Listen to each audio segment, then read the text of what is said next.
रब्बिल आलमीन वल आक़िबतु लिल मुत्तक़ीन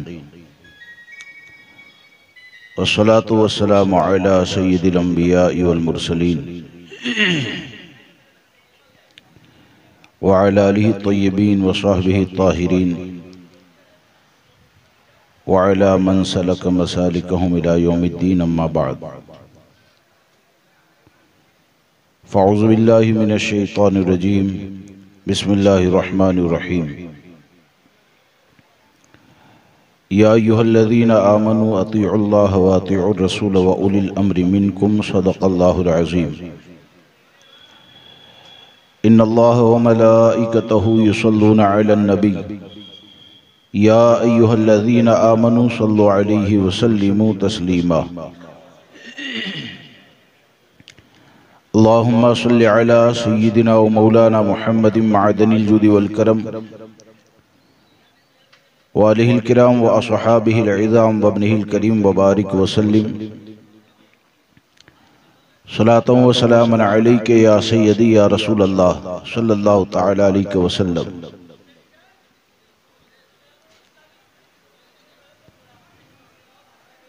सामीन किराम व रफ़ीक़ान गिरामी,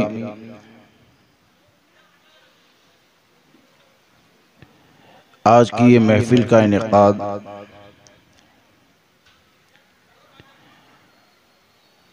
शादी की तकरीब के सिलसिले में है और जिसमें हुसूल बरकत के लिए सरकार सैयदी आला हजरत फाजिल बरेलवी रदी अल्लाह तबारक व तआला की यौम विलादत की तरफ आज के प्रोग्राम को मंसूब किया गया है। चंद बातें आपके सामने अर्ज करूंगा। अल्लाह मुझे आपको सबको अमल की तौफीक अता फरमाए कि सरकार सैयदी आला हजरत फाजिल बरेलवी रदी अल्लाह तबारक व तआला की यौम विलादत से लेकर आप दुनिया से तशरीफ ले गए, वहां तक ही नहीं बल्कि ये कि आपके विसाले मुबारक के बाद भी आज तक और जब तक आपकी तहरीरें सलामत है और इंशाअल्लाह सलामत ही रहेगी, वहां तक इमाम अहले सुन्नत फाजिल बरेलवी रदी अल्लाह तबारक व तआला की जिंदगी, आपकी खिदमत हमको ये पैगाम देती है कि हमें अगर कामयाब होना है तो हमारी जुबानें, हमारी ताकत, हमारे मामलात ये अपनी ज़ात के लिए नहीं होने चाहिए, बल्कि इमाम अहले सुन्नत ने पूरी ज़िंदगी इस शेर पर अमल किया कि या रसूल अल्लाह, दहन में ज़ुबा तुम्हारे लिए, दहन में ज़ुबा तुम्हारे लिए, बदन में है जान तुम्हारे लिए, हम आए यहाँ तुम्हारे लिए, उठे भी वहाँ तुम्हारे लिए। इमाम अहमद रज़ा फाजिल बरेलवी रदी अल्लाह तबारक व तआला ने जो तजदीदी कारनामा अंजाम दिया और आपने जिस तरह दीन की खिदमत अंजाम दी, तो यकीनन तमाम अहले ईमान पर इमाम अहले सुन्नत का ये एहसान है कि इमाम अहले सुन्नत की तहरीरों ने, आपकी कोशिशों ने हमारे अकीदे और ईमान को सलामती अता फरमाई। और जाहिर सी बात है कि जो ज़ात ईमान और अकीदे की हिफाजत का जरिया बन जाए, यकीनन उसका एहसान आप जितना ज्यादा माने उतना कम है। क्यों कि हदीस पाक में ये आता है कि अगर तेरे जरिए किसी एक को हिदायत मिल जाए तो हमारे आका सल्लल्लाहु ताला अलैहि वसल्लम इरशाद फरमाते हैं कि वो तुम्हारे लिए दुनिया भर की बादशाहत से बेहतर है। एक को अगर हिदायत मिले तो वो दुनिया भर की बादशाहत से बेहतर है। तो इमाम अहमद रजा ने हिदायत का जो चिराग रोशन किया ना, तो उससे एक दिल रोशन न हुआ, बल्कि देखा जाए तो हजारों दिल, लाखों दिल ऐसे हैं कि इमाम अहमद रजा की तहरीर ने हमारे अकीदे और ईमान की हिफाजत फरमाई, और इस तौर पर हिफाजत फरमाई कि इमाम अहमद रजा की खिदमात की बुनियाद पर आपको अल्लाह तबारक व ताला ने ये मकबूलियत अता फरमाई कि मेरी सोच और मेरी फिक्र ये है और विजदान ये कहता है बगैर किसी मुबालगा के कि हम अगर अपनी नस्ल के ईमान और अकीदे की हिफाजत करना चाहते हैं तो जाहिर सी बात है जिंदगी का कोई भरोसा नहीं, बच्चा छोटा है, आपका इंतकाल हो गया, बड़े होने के बाद कहां पर रहेगा, किन लोगों की सोहबत में रहेगा, कहां पर जाएगा। अगर सही नीयत के साथ मेरा विजदान ये कहता है कि अपने बच्चे का नाम अगर अहमद रजा रखोगे ना तो ये नाम इतनी बरकत वाला है कि आप अगरचे दुनिया से चले जाएंगे, अहमद रजा नाम उसके अकीदे की हिफाजत करेगा। क्यों अकीदे की हिफाजत करेगा? कि इमाम अहमद रजा का जब जिक्र सुनेगा, तज़किरा सुनेगा, बद मजहबों के रद के मामलात को सुनेगा, तो वो इतना तो यकीन से जानेगा कि जब मेरे बाप ने मेरा नाम अहमद रजा रखा तो किस अकीदे का मानने वाला था, और ये एहसास पैदा होगा तो इंशाअल्लाह ये नाम की बरकत है कि इमाम अहमद रजा का नाम भी हमारे नस्लों की हिफाजत का जरिया होगा। तो यकीनन सरकार सैयदी आला हजरत फाजिल बरेलवी रज़ी अल्लाह तबारक व तआला के एहसान हमारे ऊपर बहुत ज्यादा है, लेकिन आप देखें कि इमाम अहमद रजा फाजिल बरेलवी रज़ी अल्लाह तबारक व तआला ने अपने मनसब का जो हक अदा किया, तो आज के माहौल में आप देखें कि आहिस्ता आहिस्ता माशरे के अंदर हर तरह से जो खराबियां पैदा होने लगी ना, तो उसकी एक बहुत बड़ी वजह, बल्कि ये कहिए कि बुनियादी वजह ये है कि जब कोई जिम्मेदार अपनी जिम्मेदारी को अदा नहीं करता, जब किसी को कोई ओहदा, कोई मनसब अगर दे दिया जाए और उस मनसब का हक अगर अदा न करें, तो मामला ये होता है कि जिस ओहदे के ऊपर गलत आदमी बैठेगा तो उसके मातहत जो भी रहने वाले हैं उनके लिए खराबियां पैदा होना ये लाजिम है। इमाम अहमद रजा फाजिल बरेलवी रज़ी अल्लाह तबारक व तआला को अल्लाह तबारक व तआला ने जो मकाम और जो मर्तबा अता फरमाया, तो आपने उस मनसब का हक इस तौर पर अदा किया कि इमाम अहमद रजा फितने जब कहीं से उठते थे तो ऐसा नहीं है कि जिस जगह से फितना उठा इमाम अहमद रजा वहां पर गए और लोगों को जाकर समझाया, यानी जहां से फितना उठा वहां पर इमाम अहले सुन्नत नहीं पहुंचे, लेकिन ये कि इमाम अहमद रजा ने अपने मनसब का हक इस तौर पर अदा किया कि इमाम अहमद रजा अगरचे न जाते, आपने ऐसे अफराद पैदा किए, ऐसे ओहदे वाले अफराद पैदा किए कि आपके शागिर्द अगर चले जाते थे तो आपके शागिर्द ये लोगों के ईमान और अकीदे की हिफाजत का जरिया होते थे। इमाम अहमद रजा ने तजदीदी कारनामा इस तौर पर अंजाम दिया कि इमाम अहमद रजा अगर न पहुंच पाए और इमाम अहमद रजा की किताब अगर पहुंच जाती है तो इमाम अहमद रजा की किताब ये लोगों की रहबरी का काम अंजाम देती है। इमाम अहमद रजा वो है कि इमाम अहमद रजा ने तजदीदी कारनामा इस तौर पर अंजाम दिया कि हकीकत ये है कि आज के माहौल में भी, बल्कि अभी एक साहब ने मुझसे कहा था कि इमाम अहले सुन्नत फाजिल बरेलवी रज़ी अल्लाह तबारक व तआला ने क्या क्या लिखा, तो मेरा जो विजदान है, मैंने ये कहा था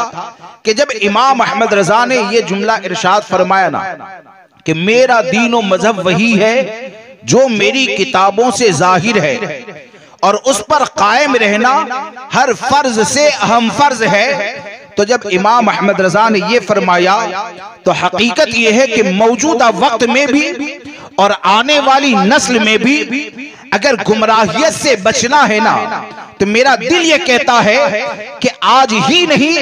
इंशाअल्लाह इमाम अहमद रजा का दामन आने वाले फितनों के जमाने में फितनों का मुकाबला करता हुआ नजर आएगा। इमाम अहमद रजा का कलम, और 100 साल में ये देखा गया कि जितने भी नए फितने उठते हैं उन फितनों के मुकाबले में अगर उलमाए अहले सुन्नत खड़े होते हैं तो उनकी जुबानों के ऊपर किनके दलाइल होते हैं। वो जब किसी का रद्द करते हैं तो रद्द करने के मामले में किनके जमा करदा दलाइल का सहारा लेते हैं। तो आपको ये कहना पड़ेगा कि आपको इमाम अहमद रजा के मिसाल मुबारक से लेकर आज तक जितने भी बातिल फिरकों का रद्द करने वाले या नए फिरके या नए फितने पैदा होते हैं, उनका रद्द करने वाले उलमा नजर आएंगे ना, तो वो तमाम उलमा की जुबान में अगर आपको नजर आएगा तो इमाम अहमद रजा के कलम का वो सदका नजर आएगा कि मुल्के सुखन की शाही तुमको रजा मुसल्लम, जिस समत आ गए हो सिक्के बिठा दिए। तो इसलिए हमको ये चाहिए कि इमाम अहले सुन्नत सरकार सैयदी आला हजरत फाजिल बरेलवी रदी अल्लाह तबारक व तआला के दामन करम से वाबस्ता रहे, और यकीन जाने इमाम अहमद रजा से मोहब्बत करेंगे ना, तो इमाम अहमद रजा का कुर्ब सरकार सैयदना गौसे आजम रदी अल्लाह तबारक व तआला की बारगाह में ऐसा कुर्ब है कि जो इमाम अहमद रजा के करीब हो जाता है ना, जो इमाम अहमद रजा से करीब हो जाता है, जो इमाम अहमद रजा से दिल से मोहब्बत करता है, तो यकीन जाने आप ऐसे फनाफिल गौस है कि उस पर गौसे आजम की इनायत होती है। और जिसके दिल में इमाम अहमद रजा का बुग़्ज़ पैदा हो जाए, जो इमाम अहमद रजा से हसद करने लगे, जो इमाम अहमद रजा से चिढ़ने लगे, या ये कोशिश करें कि लोगों को इमाम अहमद रजा की तहरीर से तहरीर के बारे में शुकूक व शुबहात में मुब्तला कर दें, तो यकीन जाने नजर यही आता है कि उस पर जो इताब होता है ना, वो इमाम का इताब नहीं होता है, गौसे आजम का होता है। और जिस पर गौसे आजम का इताब हो जाए ना, तो जिंदगी है, उनकी मार वो होती है कि मर के भी चैन से सोता नहीं मारा तेरा, मर के भी चैन से सोता नहीं मारा तेरा। इसलिए इमाम अहमद रजा के दामन से वाबस्ता रहे। और इमाम अहले सुन्नत सरकार सैयदी आला हजरत फाजिल बरेलवी रज़ी अल्लाह तबारक व तआला ने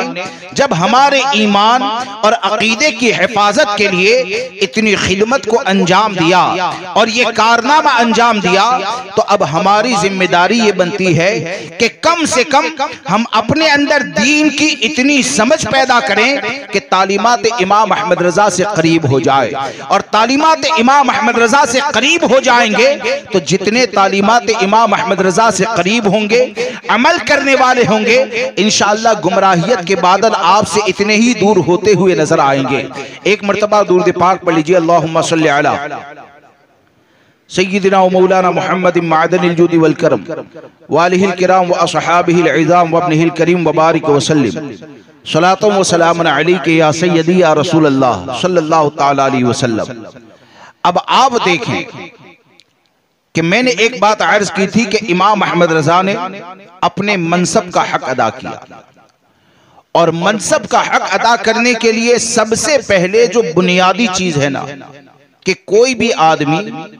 किसी ओहदे का हक उस वक्त अदा कर सकता है जब वो अपने ओहदे की जिम्मेदारियों का इल्म रखता हो,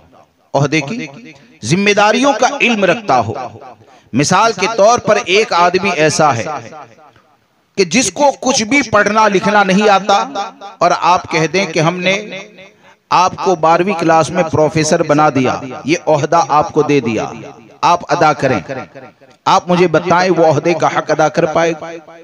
जितने भी बच्चे जाएंगे उसकी जिंदगी ये तबाह बर्बाद होगी। और इसी तरह अगर कोई इदारा खोल दें और आलिम क्लास के लिए बच्चों को जमा कर दें, हिफ्ज के लिए बच्चों को जमा कर दें, तो आलिम क्लास में ऐसे आदमी को बिठा दें कि चलो बैठ के बुखारी शरीफ पढ़ाओ जिसको उर्दू पढ़ना भी नहीं आता है। तो आप मुझे बताएं वो नाअहल ही तो है जो उस मनसब पे बैठा है। और जब उस मनसब के ऊपर नाअहल बैठेगा तो उसके मातहत जितने भी अफराद होंगे वो तमाम अफराद की बर्बादी ये लाजिम आती है। अब इस चीज को अगर आप समझ गए हैं तो आज ये जो शादी की तकरीब रखी गई है ना, तो आप देखिए कि शादियां हजारों होती है, लेकिन ये कि शादी के बाद मियां बीवी बेहतर जिंदगी गुजार पाए, या ये कि घर के अंदर एक बेहतर माहौल हो, ऐसी शादियां बहुत कम नजर आती है। बल्कि हालात ऐसे हैं कि शादी की तारीख तय हो जाए तब से खानदान में इख्तिलाफ शुरू होता है, यहां तक कि शादी के अगले दिन भी रिश्तेदारों में इख्तिलाफ, निकाह की तकरीब से पहले भी इख्तिलाफ, विदाई का मामला आए तब भी इख्तिलाफ। ये तमाम इख्तिलाफ होते क्यों है? कभी आपने इस बात पर गौर किया? इसकी एक सबसे बड़ी वजह यह है कि जो शादी करने वाले होते हैं, या ये कहिए कि जो माँ बाप अपने बच्चे या बच्ची के लिए रिश्ते का इंतखाब करते हैं ना, तो माँ बाप ने भी शादी इस हाल में की कि उनको पता ही नहीं था कि निकाह करने का मकसद क्या होता है। उनको एहसास ही नहीं था कि निकाह ये हमारी कौन सी जिम्मेदारी का हिस्सा बनता है, या शादी करने के बाद आपकी जिम्मेदारियां क्या होगी। जब आपको उस चीज का एहसास ही नहीं होगा तो आप मुझे बताएं कि शादी करने के बाद आप अज़दवाजी जिंदगी को बेहतर अंदाज में कैसे गुजार सकते हैं। और कम से कम इतना सोचिए कि जब आप स्कूल के अंदर बच्चे को पढ़ाना चाहते हैं, टीचर बनना चाहते हैं, तो कई साल तक इल्म हासिल करते हैं, तरबियत होती है, तब जाकर आप बच्चों को पढ़ाने के लायक होते हैं। या कोई भी ओहदा अगर होता है तो उस ओहदे के लिए कुछ जिम्मेदारियां होती है। तो आपने कभी गौर किया कि जो लड़का निकाह करने के लिए जा रहा है या जो लड़की निकाह करने के लिए जा रही है, तो शादी होने के बाद 1 साल के बाद, चंद साल के बाद अल्लाह तबारक व ताला के फजल से जब हमारी बच्ची माँ के मनसब के ऊपर फाइज होगी, तो माँ का ओहदा क्या होता है, माँ का मनसब क्या होता है, कि जिसके बारे में हमारे आका ने इरशाद फरमाया, अल जन्नतो तहत अक़दामिल उम्महात, यानी जन्नत ये माँ के कदमों तले हुआ करती है। अब आकाए करीम सल्लल्लाहु ताला अलैहि वसल्लम माँ के मनसब के हवाले से इरशाद फरमाते हैं, आप इतने लोग बैठे हैं, आप मुझे बताएं हम में से कितने खानदान में बच्चियां जवान होती है तो उसको आने वाले वक्त में माँ का हक कैसे अदा करना है उसके बारे में इल्म होता है, निकाह का मकसद क्या होता है उसके बारे में इल्म होता है। इसी तरह अगर आप होने वाले दुल्हा को अगर देख लें तो दुल्हे के हालात ऐसे होते हैं कि उसे ये भी पता नहीं है कि हाथ में मेहंदी नहीं लगाना है कि लगाना है, उसे ये भी पता नहीं है कि कड़ा पहन के जाना है कि नहीं जाना है, उसे ये भी पता नहीं है कि शादी करने के लिए जाता है तो किस हाल के अंदर उसे मुस्तकबिल में जिंदगी गुजारना है। अब आप सोचें कि वो लड़का 1 साल के बाद जब बाप के मनसब के ऊपर फाइज हो जाएगा तो बाप का मकाम क्या है। हमारे आका ने एक मकाम पर इरशाद फरमाया, अल वालिदु औसतु अबवाबिल जन्ना फइन शिअत फहाफिज अलल बाब औ ज़य्य, यानी बाप ये जन्नत के बीच का दरवाजा होता है, तू अगर चाहे तो उसकी हिफाजत कर ले, तू अगर चाहे तो उसे जाए और बर्बाद कर दे।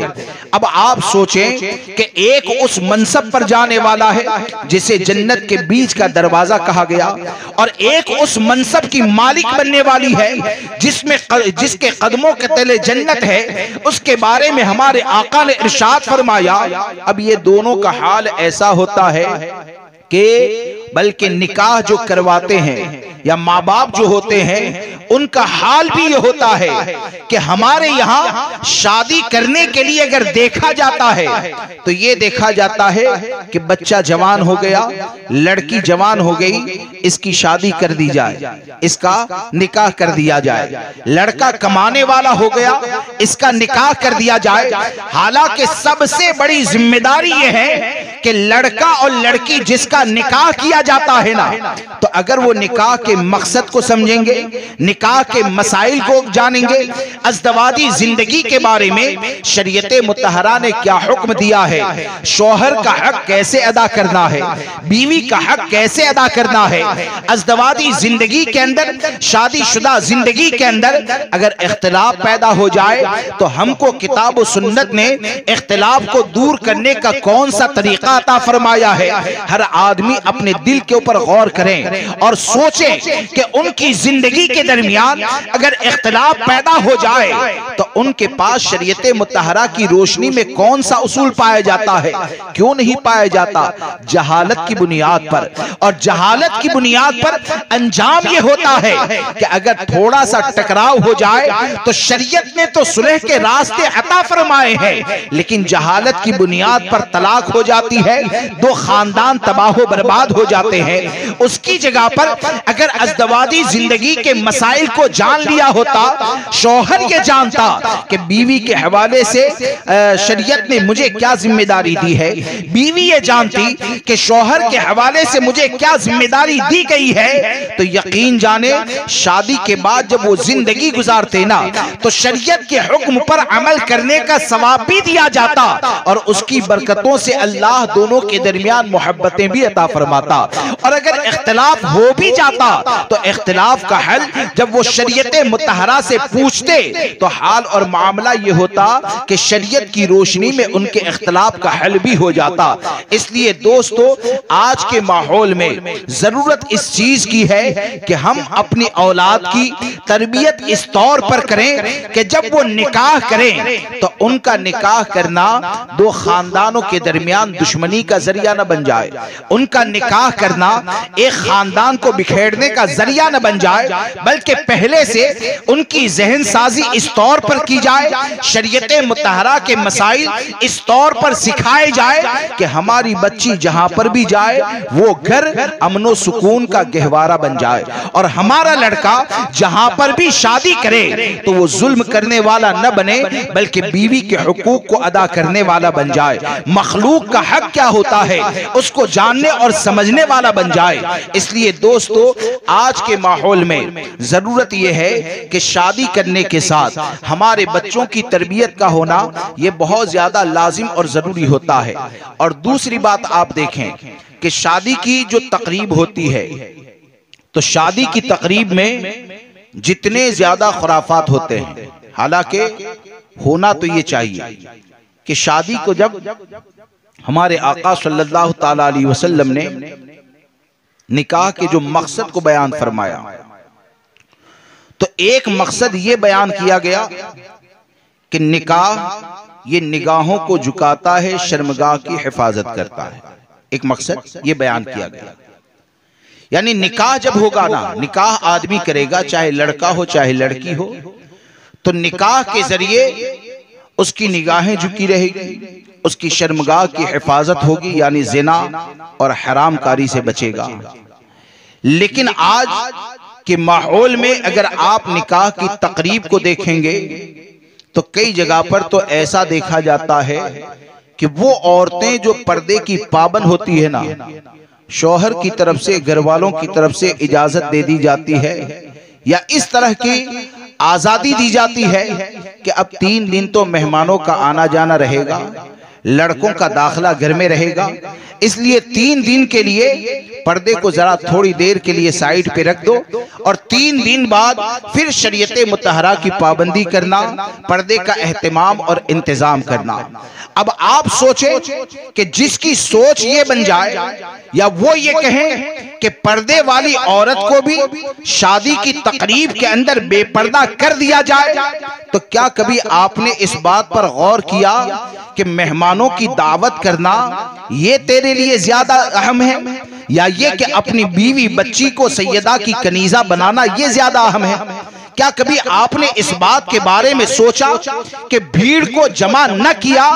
तो कल मैदान महशर में क्या तेरा हिसाब लिया जाएगा कि इसने शादी के अंदर इतने लोगों को खाना नहीं खिलाया, शादी के अंदर इतने लोगों को जमा न किया। भीड़ अगर कम होगी, बल्कि मैं तो ये कहता हूं कि अगर किसी की दावत न भी की जाए और अगर निकाह की तकरीब को अदा कर दिया जाए, छुआरे खिला दिए जाए, तो यकीन जाने मैदान महशर में सवाल न होगा। लेकिन ये कि भीड़ को जमा करने के चक्कर में अगर आप अपनी बहन बेटी को बेपर्दा करते हैं, भीड़ को जमा करने के चक्कर में मर्द और औरत का इख्तिलात होता है और बाद में जो खराबियां पैदा होती है, तो याद रखना कि कल मैदान महशर में जब उठाए जाओगे ना, तो मैदान महशर में उठोगे तो वहां पर ये भीड़ तुम्हारे लिए जन्नत में जाने का जरिया नहीं बनेगी। ये भीड़ कल मैदान महशर में अगर तुमको इन अमल की बुनियाद पर मुसीबत में गिरफ्तार कर दिया गया, तो ये भीड़ तुमको छुड़ाने के लिए नहीं आएगी। वहां पर अगर नजात का जरिया बनेगी तो होगा ये कि अगरचे किसी को दावत न दी, लेकिन ये कि अपने बहन बेटी के लिए पर्दे का एहतमाम करवा लिया और शादी की तकरीब को अगर मुकम्मल शरीयत की रोशनी में कर लिया, तो दुनिया वाले कुछ भी कहते रहे, अगर हमने अपनी बहन बेटी की इज्जत की हिफाजत की तो यकीन जाने अगर किसी की दावत न होगी फिर भी सैयदा के सदके में अल्लाह जन्नत अता फरमाएगा। इसलिए हमारी जिम्मेदारी ये बनती है कि कैसे भी हालात हो, हम दुनिया के मामले को न देखें, बल्कि हम अपनी जिम्मेदारी ये समझें कि हमारी जिम्मेदारी ये बनती है कि हम शरीयत मुतहरा के उसूल की रोशनी में शादी की तकरीब को अंजाम दें। और अगर इस तौर पर आप तकरीब को अंजाम देंगे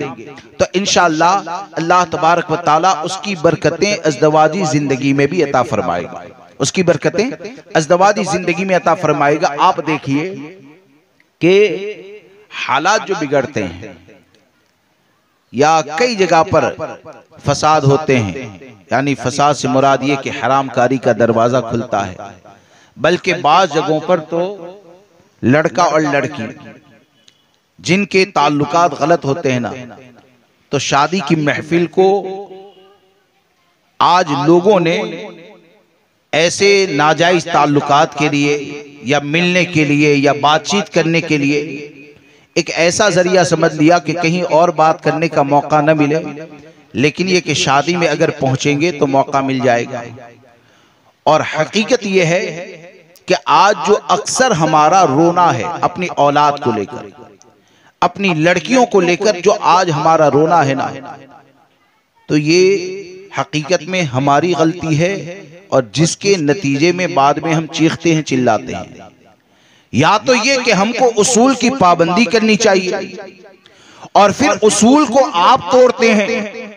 शरीयत के कानून को आप तोड़ते हैं, तो बाद में इज्जत जाने के ऊपर चीखना चिल्लाना ये क्यों होता है। एक मिसाल मैं आपको देता हूं कि आज के वक्त में अगर पर्दा करवा भी लिया जाता है तो पर्दा किससे करवाना है क्या आप नहीं जानते हैं? जिसके साथ निकाह करना जायज है उससे पर्दा करवाना लाजिम है। जिसके साथ, तो क्या फूफी के लड़के से निकाह हो सकता है कि नहीं हो सकता? हो सकता है ना, तो पर्दा करवाना लाजिम है। मामू के लड़के से हो सकता है, पर्दा करवाना लाजिम है। इसी तरह जिससे भी निकाह हो सकता है पर्दा करवाना लाजिम है। और तन्हाई के अंदर जमा हो जाना यकीनन ये तबाही और बर्बादी का जरिया है। आज के माहौल में आप देखें हजारों किस्से ऐसे होते हैं और हम लोगों के पास भी आते हैं मामला कि फला जगह पर ऐसा हुआ कि मामू के लड़के ने ऐसा काम किया, मामू के लड़के ने ऐसा काम किया, या चचाजाद बहन के साथ फला मामला हो गया। तो ये इतने मामलात जो पैदा होते हैं तो वो क्यों होते हैं? उसकी एक वजह ये है कि बहुत से लोग तो ऐसे जाहिल हैं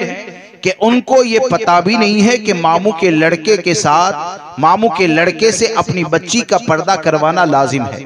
उनको पता भी नहीं है कि खाला के लड़के के साथ, खाला के लड़के से अपनी लड़की का पर्दा करवाना ये लाजिम और जरूरी होता है। और जब पता ही नहीं है और दोनों को अगर तन्हाई दे दी जाती है, यानी माल तो उनके सामने नहीं निकालेगा, माल के लिए तो इतनी ज्यादा अकल है कि छोटे बच्चे अगर बाहर निकल कर बोलेंगे ना कि घर में अब्बा के पास 25,000 रुपए हैं, तो उससे भी बाप छुपाता है और ये सोचता है कि ये रिश्तेदार को आएंगे और कहीं बोल देगा वो कर्ज मांग लेंगे, तो 25,000 को इतना छुपा के रखता है कि अपने बच्चे से भी छुपाएगा। लेकिन ये कि वही माँ बाप घर में अगर मामू का लड़का बैठा है तो मियाँ बीवी दोनों बाजार की तरफ तन्हाई को में उनको छोड़कर निकल जाते हैं। सोच क्या होती है और ये सोच पैदा क्यों हुई? ये इस बुनियाद पर हुई कि आपने शरीयत मुतहरा का इल्म हासिल न किया। ये सोच किस लिए पैदा हुई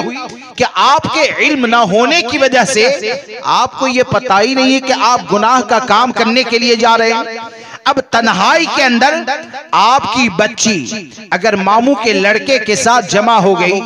2 घंटे 3 घंटे रही,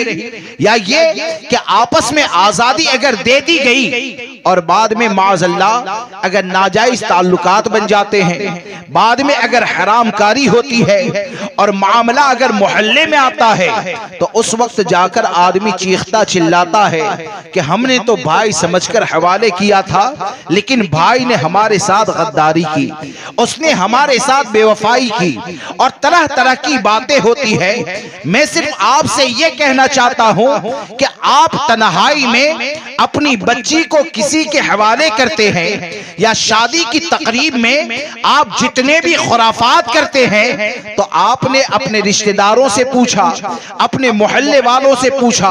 और रिश्तेदार के प्रेशर में आप हरामकारी का दरवाजा खोलने के लिए तैयार हो गए। लेकिन क्या कभी आपने ये सोचा कि तन्हाई में लड़की को बिठाने से पहले जिस नबी का कलमा पढ़ते हैं उस नबी के फरमान ही से सवाल कर दिया जाए कि या रसूल अल्लाह अलैहिस्सलातु वस्सलाम, मैं अपनी बच्ची को कहां पर बिठाऊं, कहां पर न बिठाऊं? क्या कभी आपने शादी की तकरीब करने से पहले इस बात के बारे में उलमा से राब्ता किया और यह सवाल किया कि यह हम करने के लिए जा रहे हैं तो हमारे आका सल्लल्लाहु ताला अलैहि वसल्लम ने इसे करने का हुक्म दिया है या नहीं दिया है? और जब आप पूछेंगे नहीं और कानून मुस्तफा को तोड़ेंगे तो यकीन जाने हराम कारियों का दरवाजा खुलेगा और हराम कारियों का दरवाजा खुलेगा और जब इज्जत जाएगी तो बाद में एहसास होगा तो कौन सा फायदा हासिल होगा। आपको एक हदीस पाक में बताता हूं कि तन्हाई के अंदर जिस तरह छोड़ दिया जाता है या आजादी दी जाती है उसका नुकसान क्या है। आदमी कभी कभी ऐसा होता है, किसी को अपने लड़के के ऊपर एतमाद होता है, कोई ऐसा है जिसे अपनी लड़की के ऊपर बहुत ज्यादा एतमाद होता है और वो ये सोचता है कि ऐसा तो मेरे बच्चे कर ही नहीं सकते हैं। अरे क्या कर सकते हैं हमारे बच्चे, क्या नहीं कर सकते हैं, उसका फैसला भी हमको कहाँ करना है। हम शरीयत मुतहरा के मानने वाले हैं, इस्लाम ही से तो पूछें, कानून मुस्तफा ही से तो पूछें कि कौन सी खराबियां पैदा हो सकती है। जब आकाए करीम सल्लल्लाहु ताला अलैहि वसल्लम ने इरशाद फरमाया कि जब मर्द और औरत, यानी ऐसे मर्द और औरत कि जिनका आपस में निकाह करना जायज है, यानी गैर मर्द गैर औरत, ये दोनों अगर तन्हाई के अंदर जमा हो जाते हैं तो हमारे आका इरशाद फरमाते हैं कि उस जगह पर तीसरा शैतान होता है। कौन होता है? तीसरा शैतान होता है। अब आप मुझे बताएं कि हमको तो नजर नहीं आता है, एक लड़का लड़की मर्द औरत अगर तन्हाई में जमा हो गए तो हमको तो शैतान नजर नहीं आता, लेकिन जब सरकार सल्लल्लाहु ताला अलैहि वसल्लम ने फरमा दिया तो ईमान क्या कहता है? हमको अगरचे नजर नहीं आता, हमारे आका सल्लल्लाहु ताला अलैहि वसल्लम ने फरमा दिया तो जरूर वहां पर तीसरा शैतान होता ही है। ये हमारा ईमान है। अब हमारा ईमान ये है तो आप ये सोचिए कि मर्द और औरत, लड़का और लड़की तन्हाई के अंदर हैं और सरकार ने फरमाया वहां पर तीसरा शैतान होता है। तो जिस जगह पर शैतान होगा तो क्या शैतान मर्द को ये कहेगा तन्हाई के अंदर है, औरत की तरफ बिल्कुल मत देखना? शैतान ये कहेगा? शैतान वसवसे डालता है ना। शैतान लड़के को या लड़की को या औरत को ये कहेगा कि एक दूसरे के हाथ को छूना नहीं। अरे शैतान ये खुला हुआ दुश्मन है, और शैतान का काम यह है कि वो दोज़ख की तरफ ले जाता है, और शैतान अपने वार में जितना ज्यादा कामयाब होगा आदमी की आखिरत उतनी ही ज्यादा तबाह बर्बाद होगी। तो जब हमारे आका सल्लल्लाहु ताला अलैहि वसल्लम ने शैतान के वार से महफूज रहने के लिए तन्हाई में जमा होने से मना फरमा दिया, तो हमारी जिम्मेदारी क्या बनती है? हम लड़का लड़की के ऊपर एतमाद न करें, हम रिश्तेदार के ऊपर एतमाद न करें, बल्कि मैं ये कहता हूं कि हम अपनी जात से ज्यादा, अपनी सोच और फिक्र से ज्यादा, करोड़ों गुना ज्यादा अगर एतमाद करें तो कानून मुस्तफा पर एतमाद करें। अगर शरीयत मुतहरा के कानून पर एतमाद करेंगे और शरीयत के मुताबिक ही चलेंगे तो इंशाअल्लाह हमारे नस्लों की इज्जतें भी महफूज रहेगी, और इज्जतें महफूज रहने के साथ इंशाअल्लाह अज़्ज़ा वजल वो हराम कामों से बचेंगे, और हराम कामों से बचेंगे तो अल्लाह तबारक व तआला यहाँ भी इज्जतें अता फरमाएगा, मैदान महशर में भी इज्जतें अता फरमाएगा। इसलिए हम अपनी शादी की तकरीब को शरीयत मुतहरा के मुताबिक अंजाम दें। और आखिरी बात बताकर अपनी गुफ्तगू को खत्म करता हूं कि शादी की तकरीब में या शादी की महफिल में जिस तरह माहौल बना दिया जाता है माअज़ल्लाह के बहुत सी जगह पर, यानी मंडप के नीचे जुआ खेलते हैं, मंडप के नीचे जुआ खेलते हैं। अब ये कौन नहीं जानता है कि जुआ खेलना ये नाजायज और हराम है? कोई मुसलमान ऐसा नहीं होगा जो ये न जानता हो कि जुआ आदमी खेलेगा, उससे जो भी पैसा आएगा, उससे जो भी पैसा आएगा, जो भी माल आएगा, तो वो नाजायज और हराम है। अब शादी की तकरीब में ये अमल करें या उसके अलावा ये अमल करें, जब ये नाजायज और हराम है तो उस माल के जरिए आप क्या करेंगे? उस माल के जरिए आप क्या करेंगे? या उस माल को जमा करने के बाद न जाने वो माल आपका किस किस को तबाह करेगा। यानी आप खाएंगे तो आप तो बर्बाद होंगे, लेकिन ये कि वो माल के जरिए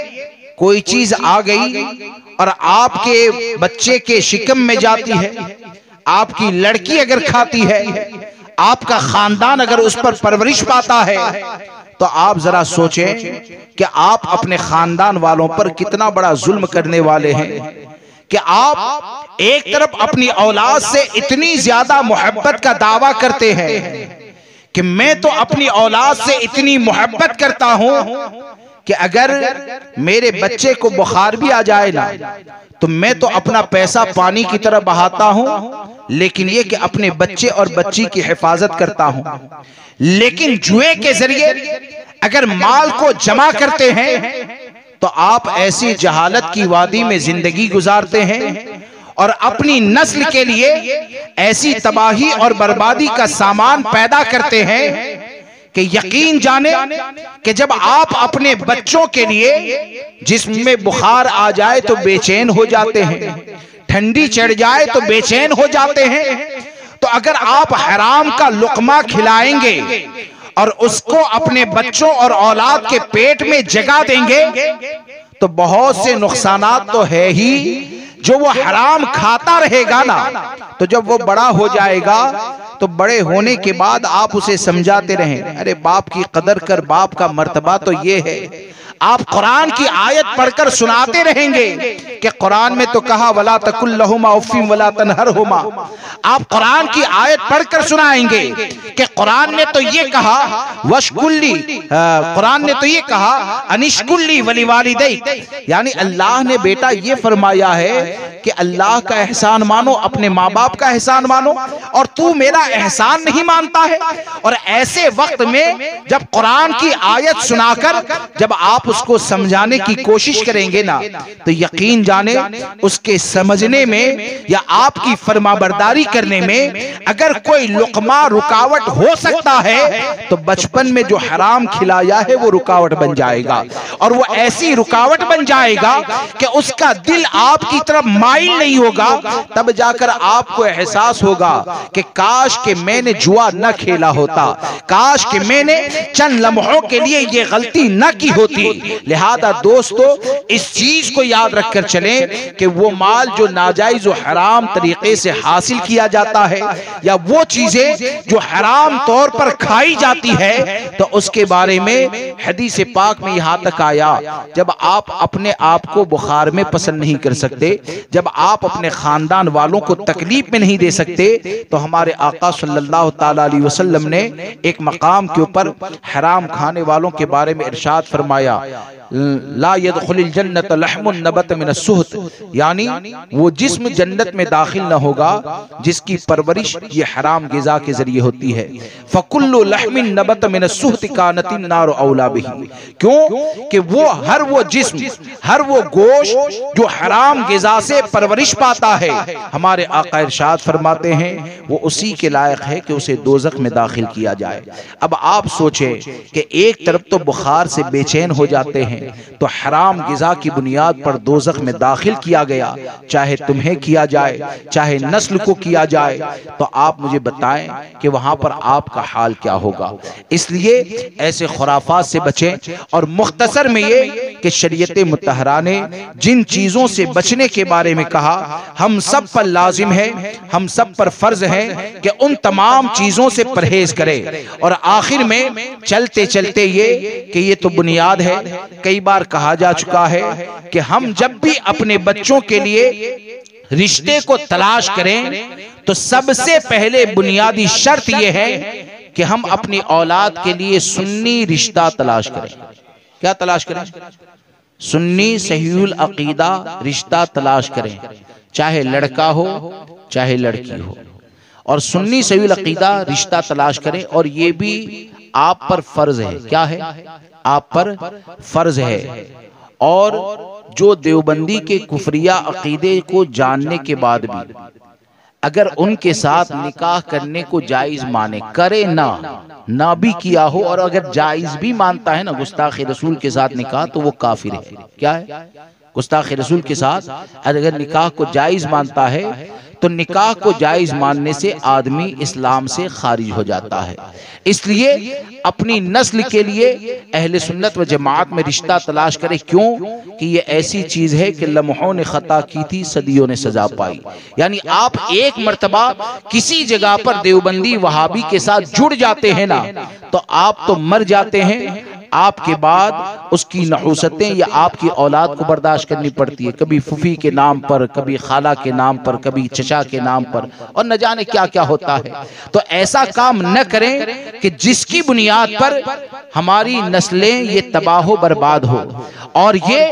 कि आज अगर देवबंदी के साथ अगर रिश्ता कर दिया जाता है या लड़कियां दे दी जाती है, तो आपने कभी गौर किया कि जहां पर आकाए करीम सल्लल्लाहु ताला अलैहि वसल्लम ने इनसे दूर रहने का हुक्म दिया, और सरकार सैयदना गौसे आजम रज़ी अल्लाह तबारक व तआला ने तो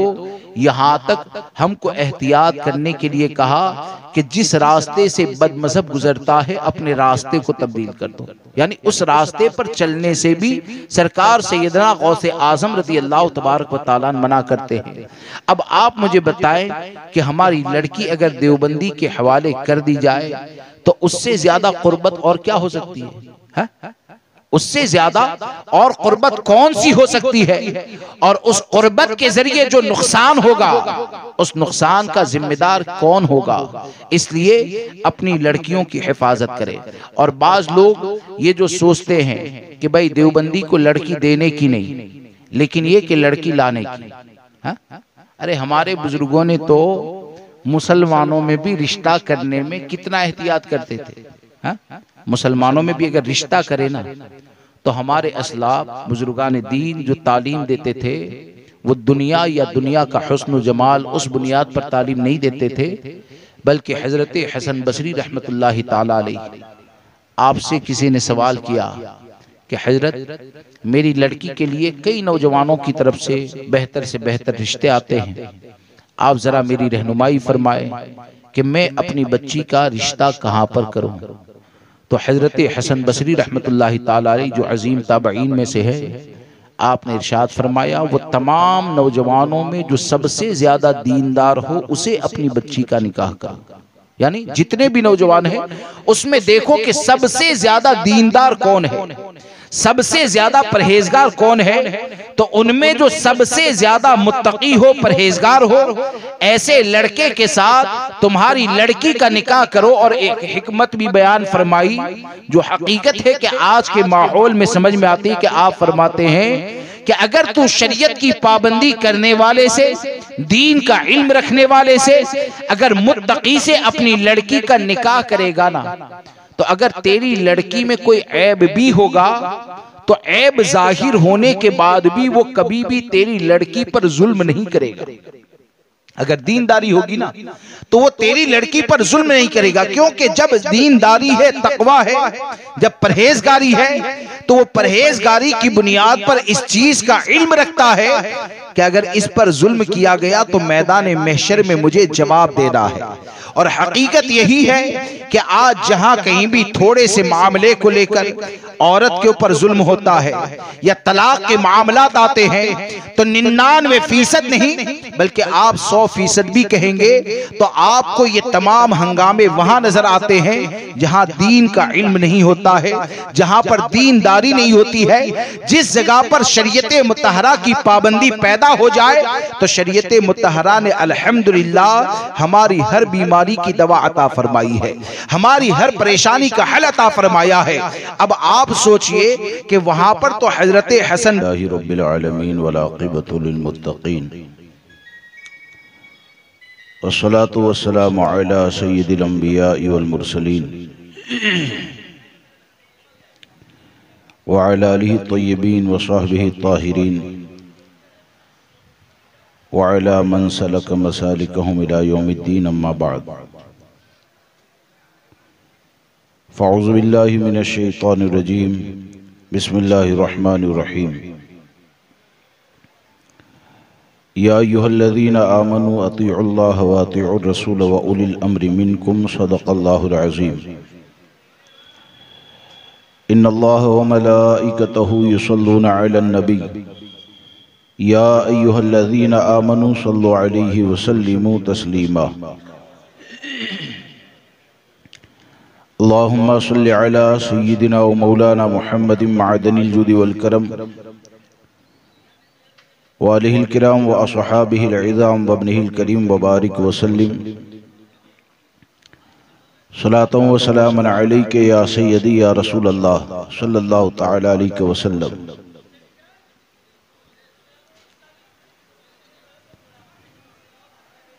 सामीन किराम व रफ़ीक़ान गिरामी,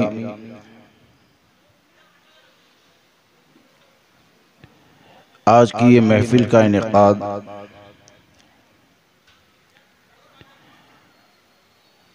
शादी की तकरीब के सिलसिले में है और जिसमें हुसूल बरकत के लिए सरकार सैयदी आला हजरत फाजिल बरेलवी रदी अल्लाह तबारक व तआला की यौम विलादत की तरफ आज के प्रोग्राम को मंसूब किया गया है। चंद बातें आपके सामने अर्ज करूंगा। अल्लाह मुझे आपको सबको अमल की तौफीक अता फरमाए कि सरकार सैयदी आला हजरत फाजिल बरेलवी रदी अल्लाह तबारक व तआला की यौम विलादत से लेकर आप दुनिया से तशरीफ ले गए, वहां तक ही नहीं बल्कि ये कि आपके विसाले मुबारक के बाद भी आज तक और जब तक आपकी तहरीरें सलामत है और इंशाअल्लाह सलामत ही रहेगी, वहाँ तक इमाम अहले सुन्नत फाजिल बरेलवी रदी अल्लाह तबारक व तआला की ज़िंदगी, आपकी खिदमात हमको ये पैगाम देती है कि हमें अगर कामयाब होना है तो हमारी ज़ुबानें, हमारी ताकत, हमारे मामलात ये अपनी ज़ात के लिए नहीं होने चाहिए, बल्कि इमाम अहले सुन्नत ने पूरी ज़िंदगी इस शेर पर अमल किया